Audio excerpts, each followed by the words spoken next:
Friends, it's time for SST. Today, I will start your next chapter, that is chapter 8, Soil and Crop Production. So, soil and crop production. Soil और crop एक दूसरे से related है. Soil means मिट्टी, crop production means फसलों का उत्पादन.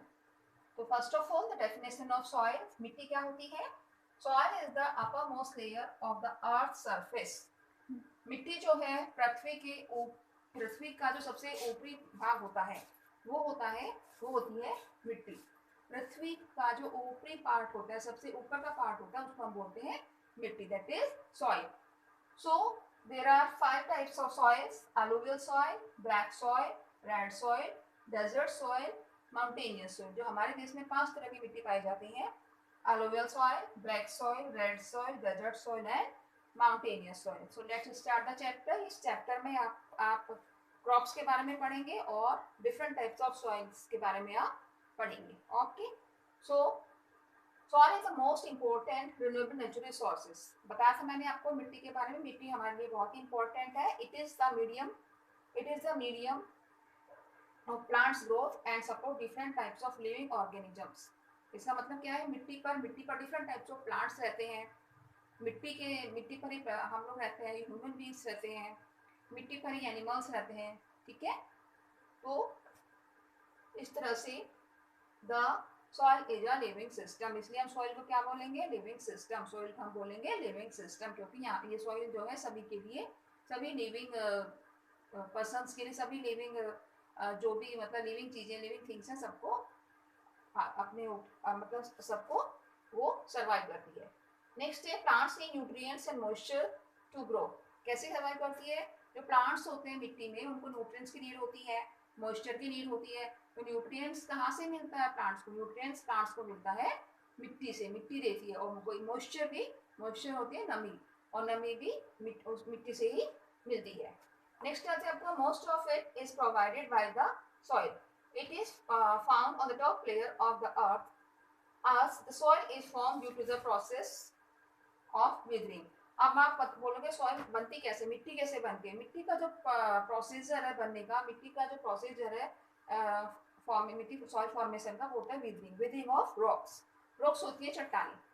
तो जब क्या होता है, चट्टानें जो होती है, चट्टानें बड़ी बड़ी होती हैं, लेकिन वो कुछ ऐसा वेदर होता है, वेदर कंडीशंस कुछ इस तरह की आ जाती है, एटमॉस्फेयर कंडीशन उस तरह की आ जाती है कि जो चट्टानें होती है वो छोटे छोटे टुकड़ों में टूट जाती हैं, और धीरे धीरे टूटने के बाद बहुत बारीक बारीक वो मिट्टी का रूप ले लेती है. तो इस तरह से सॉइल फॉर्म होती है. तो विदरिंग का बताया मैंने. Weathering refers to the disintegration of the rocks of the earth crust. जो भी चट्टानें होती हैं, विदरिंग प्रोसेस वही होती है जब चट्टानें टूटकर बारीक बारीक बन जाती हैं. That is weathering. It is a process that takes thousands of years. लेकिन इस प्रोसेस को, विदरिंग जो प्रोसेस है, इस प्रोसेस को कंप्लीट होने में हजारों साल लग जाते हैं. Okay, now types of soil. अभी मैं टाइप्स ऑफ सॉइल आपको बताया था कि 5 टाइप्स की सॉइल होती है. So the thickness of the soil varies from place to place. मिट्टी जो है, मिट्टी की जो थिकनेस है, थिकनेस मतलब मिट्टी मोटी है, पतली है, या किस टाइप की है, या फर्टाइल है या इनफर्टाइल है, तो वो जगह जगह पर अलग अलग टाइप की होती है. The fertility of the soil is also not the same at the places. और मैंने ये भी आपको बताया था, जो मिट्टी की फर्टिलिटी है, मिट्टी की उपजाऊपन है, मिट्टी उपजाऊ है या नहीं है, तो वो भी जगह जगह अलग अलग होती है. कोई एरिया ऐसा होता है वहाँ पे बहुत फर्टाइल सॉइल होती है, कोई एरिया ऐसा होता है वहाँ की सॉइल फर्टाइल नहीं होती है, तो क्रॉप प्रोडक्शन के लिए वो सॉइल अच्छी नहीं होती है. So first of all the alluvial soil. Alluvial soil is found in the northern plains. उत्तरी मैदानों में अलुवियल सॉइल पाई जाती है and it is most fertile soil. और मैंने आपको बताया था ये मिट्टी जो है काफी उपजाऊ मिट्टी होती है और नॉर्दर्न प्लेन से पाई जाती है. और large number of rivers coming from the Himalayas mountains bring sand and silt with them. Himalaya पर्वतों की तरफ से जो रिवर्स आती हैं, अपने साथ सैंड लेके आती हैं, सिल्ट लेकर आती हैं, और आकर ये मैदानी इलाकों में जमा करती रहती हैं. तो उसी से जो मैदानी इलाकों की, मैदानी एरियाज की मिट्टी है वो फर्टाइल होती है.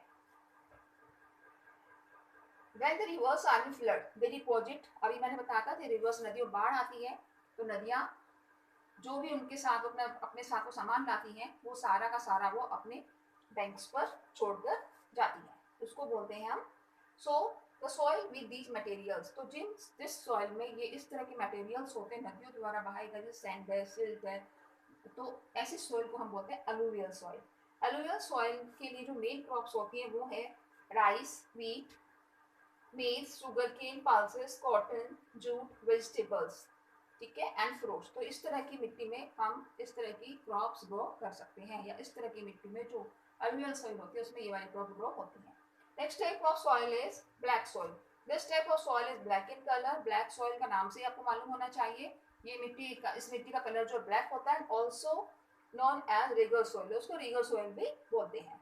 इन the north western part of the Deccan plateau the surface is made up of hard igneous rocks. Deccan plateau में जो डेक्कन प्लेटो सरफेस है वो हार्ड इग्नियस रॉक से बना हुआ होता है, और यहाँ की जो when the igneous rocks break, तो जब इग्नियस रॉक्स टूटती है तो इस तरह से ये मिट्टी ब्लैक कलर की बनती है। Black lava soil is good for producing cotton.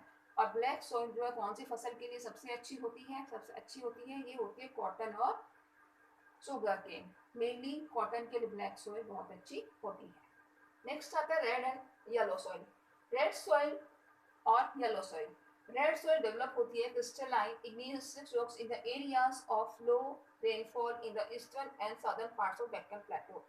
ऐसे एरिया जहाँ पर लो रेनफॉल है, जहाँ पर कम बारिश होती है, ऐसे एरिया में रेड सॉइल मिलती है। This is less fertile and can produce millets and oil seeds. ये मिट्टी कम उपजाऊ होती है और इसमें जो मेनली जो कुछ क्रॉप्स ग्रो होती हैं वो मिलेट्स और ऑयल सीड्स ग्रो होती है। And some plants, some places the red soil are leach होता है जो मॉइस्चर होता है जिसमें, कुछ कुछ जगहों पर ये रेड सॉइल लीच टाइप की होती है। these are called laterite soil, और इनको लेटराइट सॉइल भी बोलते हैं। और कुछ और तरह की क्रॉप्स भी यहाँ पे ग्रो होती हैं, जैसे टी, रबर, टोबैको, इस टाइप की सॉइल में ग्रो कर सकते हैं।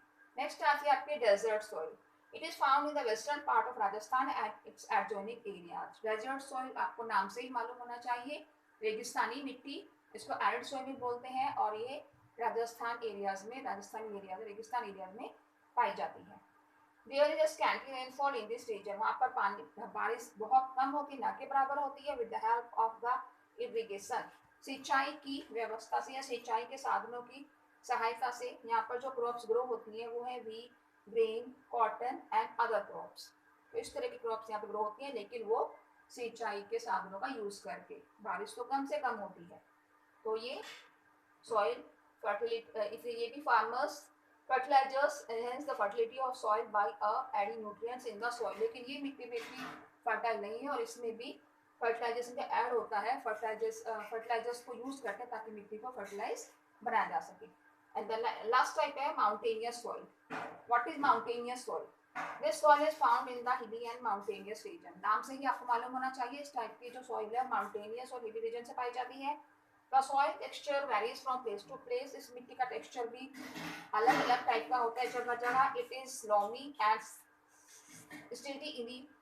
silty in the valleys and coarse grained in the upper slopes. मतलब ऊपरी सतह पे देखें तो काफी मोटी मिट्टी होती है, और वैलीज में, घाटियों में अगर देखें तो मिट्टी इसकी थोड़ा बारीक होती है। The soil on the hill slopes is made up of coarse materials. It is good for planting fruit trees. ये जो मिट्टी है ये फ्रूट ट्रीज के लिए काफी गुड अच्छी होती है, और एट मैनी प्लेसेस, कुछ बहुत सारी जगहों पर खेती करने के लिए उसका एक टाइप की मिट्टी में टेरेस फार्मिंग की जाती है, ताकि वहाँ पे मिट्टी के लेवल को एक साथ बनाया जा सके। तो यहाँ पे कुछ अदर ट्रीज ग्रो होती हैं, जैसे टीक, शीशम, साल एंड रोजवुड। तो इस तरह से ये, तो in our country we have a large variety of soil. तो हमारे देश में बहुत सारे टाइप की मिट्टी पाई जाती है। These help us to grow a variety of crops. तो ये मिट्टी ही अलग अलग तरह की फसलों को ग्रो करने में हेल्प करती है। Manures and chemical fertilizers are also used to increase the fertility of soil. लेकिन soil के fertilization को बढ़ाने के लिए फार्मर्स जो है मैन्यूर्स का यूज करते हैं और फर्टिलाइजर्स का यूज करते हैं। मैन्यूर्स होते हैं जो खाद्य होते हैं, जो मतलब डंग वगैरह होते हैं, इस तरह से, ठीक है। तो एंड फर्टिलाइजर्स यूज करते हैं ताकि मिट्टी को उपजाऊ बनाया जा सके। They have increase the crop production in India. इस तरह से क्रॉप प्रोडक्शन इंक्रीज होता है। Okay, thank you, have a nice day.